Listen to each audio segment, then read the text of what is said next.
মায়ের পিঠের ভিতরে বসে যখন ক্ষুধার উদ্রেক হলো, রুহু যখন এসে গেল, ক্ষুধা লাগলো, খাবারের প্রয়োজন হলো, আমি কেমনে খাওয়ালাম? দুনিয়ার কোনো মা বাপ, কোন নেতা, কোন ডাক্তার, কোন চিকিৎসা বিজ্ঞানী মায়ের পেটের সন্তানের খাবার সরবরাহ করতে পারে না।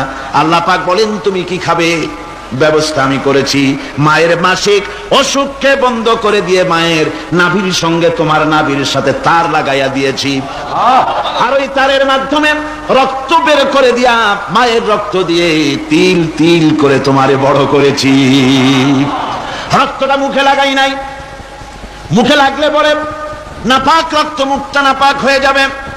নাভির ভিতর দিয়ে পাস করে দিলাম, মুখটাকে পবিত্র রেখে দিলাম, যাতে করে দুনিয়ায় আসার পর আমার পবিত্র বানানো মুখখানা দিয়া এই দুনিয়ায় বসে তোমার আল্লাহর পবিত্র নামের জিকির করতে পারো।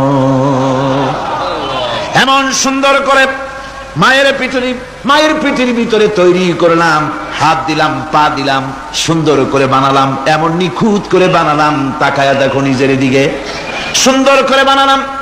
এরপরে কি করলাম? সুম্মা নুখরিজুকুম তিফলা, বাচ্চার আকারে মায়ের পেট থেকে আস্তে করে বের করে নিয়ে আসলাম। সুবহানাল্লাহি ওয়া বিহামদিহি। আস্তে করে মায়ের পেট থেকে নিয়ে এসেছি পৃথিবীর বুকে। পৃথিবীতে যখন আসলে তখন তোমার অবস্থাটা কি ছিল? ক্ষুধার যন্ত্রণায় যদি মরেও যেতে, কান্দা ছাড়া ভাষা নাই। ভাষা আছে? কোনো হুঁশ ছিল আমাদের? কোনো জ্ঞান ছিল? আল্লাহ রাব্বুল আলামিন বলেন, আল্লাহু আখরাজাকুম মিন বুতুনি উম্মাহাতিকুম লা তা'লামুনা শাইআ, মায়ের গর্ভ থেকে এমন অবস্থায় বের করে এনেছি যখন তোমার কোনো হুঁশ নাই, জ্ঞান নাই, কথা বলতে পারো না, পায়খানার ভিতরে পড়ে থাকো, ট্যাটা করে কান্দা ছাড়া পথ নাই, পানির পিপাসায় গলা শুকায় যায়, কান্দা ছাড়া পথ নাই, তোমার মুখের কোনো ভাষা নাই কান্না ছাড়া। আমি তোমার এমন আল্লাহ, আমি তোমার এমন স্রষ্টা, আমি তোমার এমন রব, তোমার ভাষা নাই বলে মায়ের কলিজার ভেতরে আমি তোমার প্রতি এক দুর্বিনীত মহব্বত পয়দা করে দিয়েছি। তোমার কান্না তোমার মায়ের বুকের মধ্যে শেল বিঁধে যায়। তুমি যখন কাঁদো, কান্নার আওয়াজ যখন মায়ের কানে চলে যায়, হাজারো কাজ ফেলে মা দৌড়াইয়া বাচ্চারে কোলে না। কি খাবে কেউ তৈরি করে না। আল্লাহ রাব্বুল আলামিন বলে, বান্দারে দুনিয়ায় আসার আগে তুমি কি খাবে, খাবারের বন্দোবস্ত আমি আল্লাহ করেছি, আমি এমন স্রষ্টা। তুমি দুনিয়া আসার 6 মাস আগে তোমার মায়ের বুকের ওপরে তোমার খাদ্য গরম করে আমি আল্লাহ রিজার্ভ করে রেখে দিয়েছি। সেই খাদ্য শুধু খাদ্য নয়, রোগের প্রতিষেধক, এটা ওষুধ। আজ বিজ্ঞানীরা, চিকিৎসা বিজ্ঞানীরা বলছেন মায়ের দুধ সন্তানের খাদ্যের, মায়ের দুধের চাইতে কোনো বিকল্প কিছুই নাই।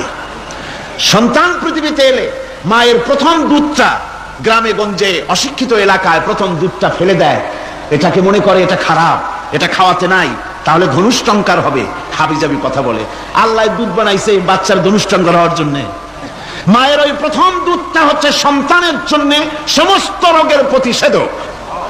সে ছিল পেটের ভিতরে একটা কাভারের মধ্যে, ওখানে কোনো জার্ম ছিল না, কোন রোগ জীবাণু ছিল না।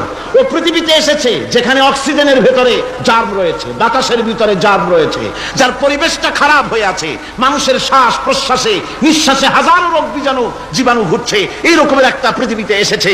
আসার পরে কচি স্বাস্থ্য, কচি শরীর, কচি হার্ট, কচি লাংস, সেটাকে প্রতিরোধ করবে কি করে? সেজন্য আল্লাহ পাক মায়ের দুধের ভিতরে সমস্ত রোগের প্রতিষেধক দিয়ে দিয়েছেন। সুবহানাল্লাহ। আজকের বিজ্ঞানীরা তা স্বীকার করেছেন। অনেক মা তার সন্তানকে দুধ দেন না, নিজের শরীর স্বাস্থ্য ভালো রাখার চিন্তা করে বাচ্চাকে দুধ খাওয়ান না। এটা অত্যন্ত নির্মম কাজ। বাচ্চাকে দুধ খাওয়ালে বাচ্চার সাথে মায়ের মহব্বত বাড়ে। ইউরোপে, আমেরিকায় মাকে মা বলে ডাকে না, বাপকে শ্রদ্ধা করে না, সম্মান করে না। তার কারণ সেখানে মায়েরা তার সন্তানদেরকে কোলে নেয় না, সন্তানদেরকে ফিডার খাওয়ায়। আর আমি নিজের চোখে দেখেছি মায়েরা ইউরোপে, আমেরিকায় যখন শপিং এ আসে, তখন রাস্তায় যখন আসে, তখন ওই পুশ চেয়ার গুলিতে বাচ্চাকে শোয়াইয়া বাচ্চা এভাবে পুশ চেয়ারে করে ঠেলে নিয়ে যায়, আর কুত্তার বাচ্চাগুলি কোলে করে ঘুরে বেড়ায়। কুত্তার বাচ্চা কোলে নেয়, নিজের বাচ্চা পুশ চেয়ারে করে ঠেলে। সেই জন্য মায়ের প্রতি সন্তানের মহব্বত হয় না, সন্তানেরও মায়ের প্রতি কোনো শ্রদ্ধা জাগে না। আল্লাহর কি ব্যবস্থা, মায়ের কলিজার মধ্যে মহব্বত পয়দা করে দিয়েছেন আল্লাহ পাক। মায়ের বুকের দুধের ভিতরে আল্লাহ রাব্বুল আলামিন, আল্লাহ পাক বলছেন আমি মানুষ সৃষ্টি করেছি আর তার সমস্ত প্রয়োজন মিটিয়েছি, তার খাবারের সব প্রয়োজন মিটিয়ে দিয়েছি। দুধটাকে ঘন করি নাই হজম করতে পারবে না বলে, ওই দুধটা সামান্য পাতলা করে দিয়েছি, ওর ভিতরে সামান্য মিষ্টি দিয়েছি। দুধের বোটার ভিতরে একটা ছিদ্র দিলে, চোষা মারলে পরে অনেকগুলি দুধ বেরিয়ে এসে গলাটা আটকে যেত, তোমার কচি কণ্ঠ গলা আটকে যেত, শ্বাস করতে পারতে না। এজন্য মায়ের স্তনের বোটার ভিতরে সূক্ষ্ম সূক্ষ্ম 32টা ছিদ্র করে আস্তে করে দুধ বার করে তোমার জীবন আমি বাঁচাইছি। খলাকাল ইনসান, মানুষ সৃষ্টি করেছি আমি আল্লাহ পাক।